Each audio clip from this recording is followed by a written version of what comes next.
सभी को नमस्कार। आपका एनएनटी नर्सिंग में वेलकम है। आज हम बात करेंगे कि जो आरयूएचएस यूनिवर्सिटी ने है, जो बीएससी नर्सिंग इंट्रेंस एग्ज़ाम है, बीआरटी है, फिजियोथेरेपी है, जो इन अदर एग्ज़ाम है, उनमें नीट के थ्रू एडमिशन के लिए क्यों नोटिफिकेशन डाला है, इसके ऊपर बात करेंगे।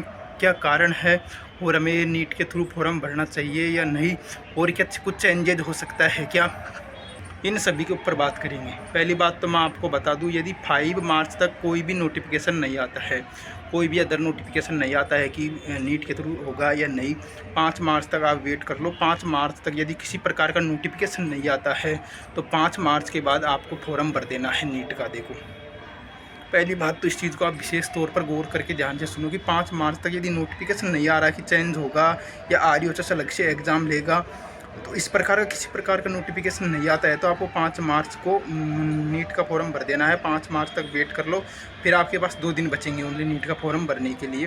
5 मार्च को आप शाम को ही फॉर्म भर देना चाहिए। पर सेकंड बात यह है कि 11th और 12th पढ़नी पड़ेगी। देखो आपको, हाँ बेटा, दुख का बात होता है कि स्टूडेंट तो सोच रहे थे कि 12th पढ़ के हमारा सिलेक्शन हो जाएगा, पर नीट में 11th और 12th दोनों पढ़नी पड़ेगी और थोड़ा स्कोर भी ज़्यादा लाना पड़ेगा और थोड़ा पेपर भी टफ आता है, तो इसमें थोड़ा दुख की बात है। पर आप 5 मार्च तक वेट करो, तब तक फॉर्म मत भरना, बाद में फॉर्म भर देना, 2 दिन बचे तब। अब बात करते हैं कि यूनिवर्सिटी ने फैसला क्यों लिया। ये फैसला यूनिवर्सिटी ने इसलिए लिया, मेरे हिसाब से मैं बता रहा हूँ, क्योंकि हर साल कंपटीशन बढ़ रहा है आरयूएचएस का राजस्थान में, और कंपटीशन बढ़ रहा है तो यूनिवर्सिटी के पास इतना टाइम नहीं है कि इतना सारा एग्ज़ाम कंडक्ट करा सके। इस बार इसी तरह यूनिवर्सिटी लेट कंडक्ट कराती है एग्ज़ाम, तो यूनिवर्सिटी के पास इतना टाइम नहीं है, क्योंकि अलग से बोर्ड नहीं है यूनिवर्सिटी के पास एग्ज़ाम के लिए, खुद ही को सभी एग्ज़ाम कंडक्ट करनी पड़ती है। सेमेस्टर की वैकेंसी वगैरह, किसी प्रकार की जॉब की, और जो इंट्रेंस एग्ज़ाम है वो सभी प्रकार की यूनिवर्सिटी को ही संपर्क करवानी पड़ती है एग्ज़ाम, तो इतना टाइम नहीं है यूनिवर्सिटी के पास। फिर डिग्री देनी पड़ती है, विशेष प्रकार के काम होते हैं, पूरे मेडिकल एमबीबीएस वगैरह सभी कॉलेजों को आरयूएचएस संभालती है, तो इतना इसके पास टाइम और टीम भी नहीं है, तो इस वजह से इसके ऊपर वर्कलोड बहुत ज़्यादा है। तो इस वजह से फिर स्टूडेंट का काउंसलिंग लेट होता है। तो इन्हीं विशेष कारणों की वजह से मेरे हिसाब से यूनिवर्सिटी ने फैसला लिया है, क्योंकि एनटीए की वजह से एग्ज़ाम होगा तो वो बजट दे देंगे एनटीए को, तो उसके अनुसार होगा कार्य, तो काउंसलिंग फिर हो जाएगी स्टेट लेवल के अनुसार।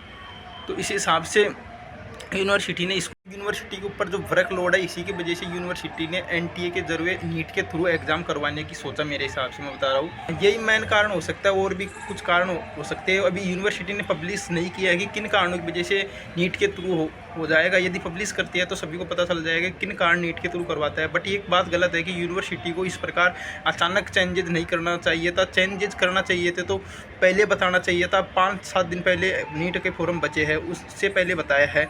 और यदि इन्हें चेंजेज ही करना होता तो नेक्स्ट ईयर कर देते, 26 और 7 के लिए। 25 और 6 का तो रहने देते, 25 और 6 2025 और 26 का तो रहने देते, क्योंकि इस बार स्टूडेंट ने 12th के अनुसार ही प्रिपरेशन किया है। हाँ, अब स्टूडेंट को 11th और थोड़ा डीप पढ़ना पड़ेगा, तो इस साल तो नहीं करना चाहिए था मेरे हिसाब से यूनिवर्सिटी को। देखते अब क्या चेंजेज होता है। तो आप भी जो मुहिम चल रही है उनका साथ दो सभी टीचरों का। तो इस प्रकार आप है अभी तक आप भी हमारी वीडियो को लाइक और चैनल को सब्सक्राइब करो।